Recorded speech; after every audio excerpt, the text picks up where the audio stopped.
नमस्कार, मैं हूं हेमेंद्र शर्मा और आप देख रहे हैं एमपी राउंडअप। मध्य प्रदेश के पूर्व मुख्यमंत्री दिग्विजय सिंह ने बुधवार को भोपाल में एक बयान दिया जिसमें कहा कि यदि इस साल के अंत में होने वाले चुनावों में कांग्रेस पार्टी सरकार बनाने में कामयाब होती है तो बजरंग दल पर बैन नहीं लगाया जाएगा।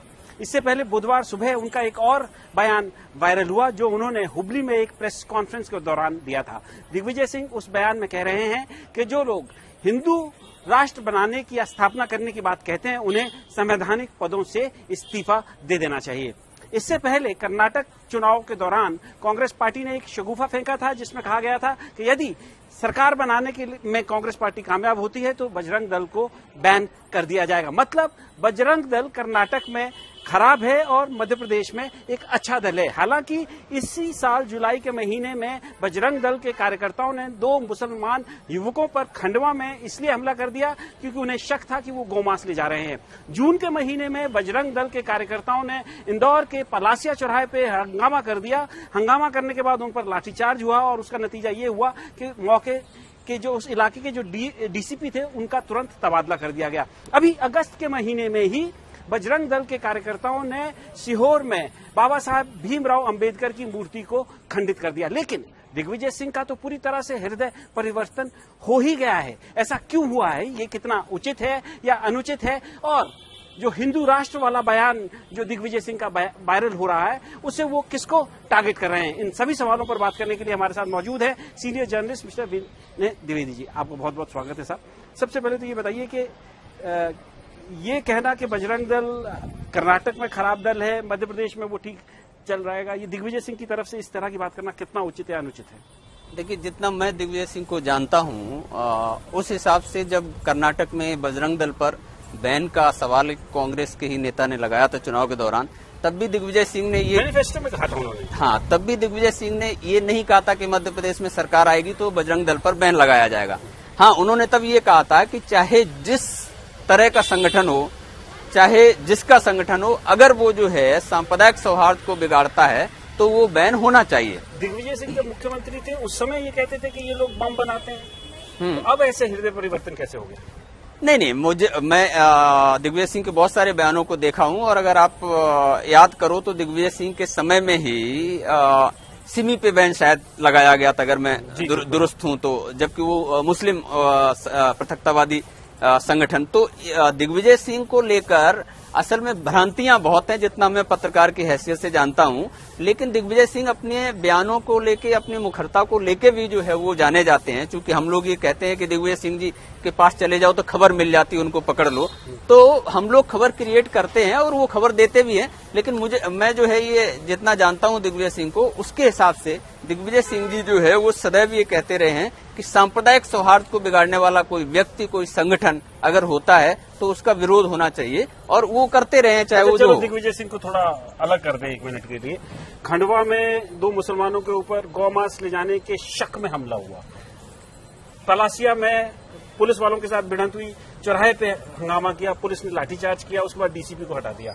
अभी सीहोर में 3 अगस्त को बाबा साहब भीमराव अंबेडकर की मूर्ति को खंडित किया गया, और न जाने कितने अपराध हैं जिसमें एलिजेडली बजरंग दल के लोग इन्वॉल्व हैं। तो बजरंग दल के ऊपर बैन नहीं लगना चाहिए, ऐसा बजरंग दल ने कर्नाटक में क्या कर दिया था जो यहाँ नहीं कर रही है? नहीं, देखिए, कांग्रेस पार्टी को देखना है कि वैन सलूशन है या नहीं। क्योंकि अगर मेरा नजरिया आप पूछोगे दिग्विजय सिंह से हटके, तो मुझे ये लगता है कि जो भी व्यक्ति या संगठन जो देश तोड़क एक्टिविटी में हो उसको आप बैन कर दीजिए। लेकिन इसका मतलब जब आप ये कहते हैं कि जो संवैधानिक पदों पे लोग हैं वो हिंदू राष्ट्र, हम उस पर बाद में आएंगे। तो लेकिन मेरी अगर बात कहोगे, आप मानोगे, तो देखिए सांप्रदायिक सौहार्द बिगाड़ने वाली जो भी कार्यवाही हो, जो भी करता है, सरकार को सख्ती से उसके खिलाफ कार्रवाई करनी चाहिए। अब सरकार नहीं कर रही है तो अब उसके लिए देखिए, जो वर्तमान सरकार है वो तो देखिए आप देख रहे हैं कि मध्य प्रदेश में बुलडोजर एक्शन होता है, मध्य प्रदेश में एक कम्युनिटी को देखकर बुलडोजर एक्शन हो रहा है, और क्राइम पे भी एक मतलब ब्लिंकर्स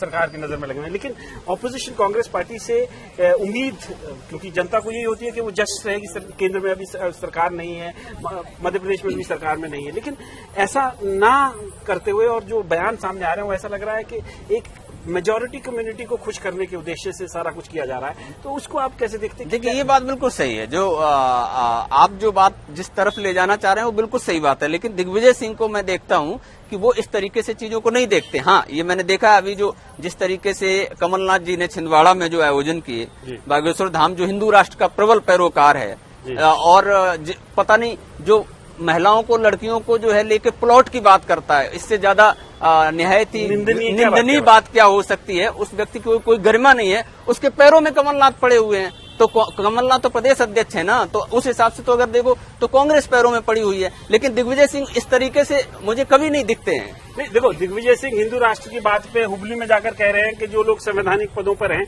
उनको इस्तीफा दे देना चाहिए, तभी जाके हिंदू राष्ट्र की बात वो करें। तो अभी कमलनाथ संवैधानिक पद पे तो नहीं है, लेकिन भावी मुख्यमंत्री तो हैं, तो क्या उनको वो टारगेट कर रहे हैं? आपको क्या लग रहा है? नहीं, मुझे ये नहीं लग रहा है। मुझे उनकी बात बिल्कुल ठीक लग रही है कि अगर आप संवैधानिक पद पर हो तो आपने जो शपथ खाई है, ली है, वो शपथ संविधान की ली है। आपने जो है हिंदू राष्ट्र की शपथ नहीं ली है, तो इसलिए आप जो है इस्तीफा दे दो, उसके बाद हिंदू राष्ट्र की बात करिए।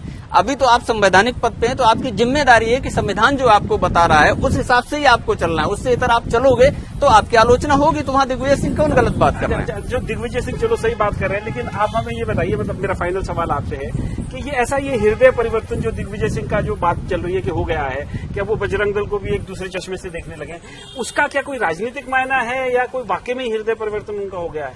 नहीं, मुझे तो नहीं लगता है कि कोई हृदय परिवर्तन हुआ है, क्योंकि दिग्विजय सिंह जी जो है वो अपनी बात पे अडिग रहने वाले नेताओं के रूप में जाने जाते हैं। देखिए, मैं आपको वो बात सही है, दिग्विजय सिंह माने जाते होंगे, लेकिन ये बात भी फैक्ट है कि दिग्विजय सिंह खुद पहले कहते थे कि बजरंग दल वाले लोग और बाकी इनसे जुड़े तमाम लोग बॉम्ब्स बनाते हैं, ये एंटी नेशनल लोग हैं। भाई, तो वो जो है उस तरह की चीजें पकड़ी गई है ना, बाकायदा कानपुर हो या बहुत सारी देखिए, मैं क्या कह रहा हूँ कि बैन जो है क्या सोल्यूशन है क्या?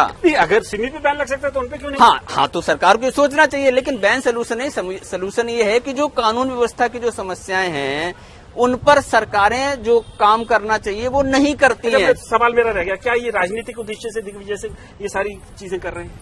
यार, दिग्विजय सिंह नेता हैं, राजनीतिज्ञ हैं, तो उनको ये अधिकार है और उनको राजनीति करना भी चाहिए, क्योंकि नेता नहीं करेगा तो और कौन राजनीति करेगा? नेता अगर राजनीति नहीं करेगा तो और कौन राजनीति करेगा? दिग्विजय सिंह को पूरा अधिकार है राजनीति करने का, और इससे पहले दिग्विजय सिंह ये कहते रहे हैं कि ये लोग बॉम्ब भी बनाते हैं, इससे पहले उनकी आलोचना भी करते रहे हैं। लेकिन आज दिग्विजय सिंह ने कहा है कि मध्य प्रदेश में यदि कांग्रेस पार्टी इस साल के अंत में होने वाले चुनाव में सरकार बनाती है तो बजरंग दल पर बैन नहीं लगाया जाएगा। बजरंग दल के लिए अच्छी खबर हो सकती है, लेकिन कांग्रेस के लिए कितनी अच्छी खबर है ये समय बताएगा। एमपी राउंड अप में आज सिर्फ इतना ही। कल फिर मुलाकात होगी, तब तक के लिए थैंक यू, गुड बाय।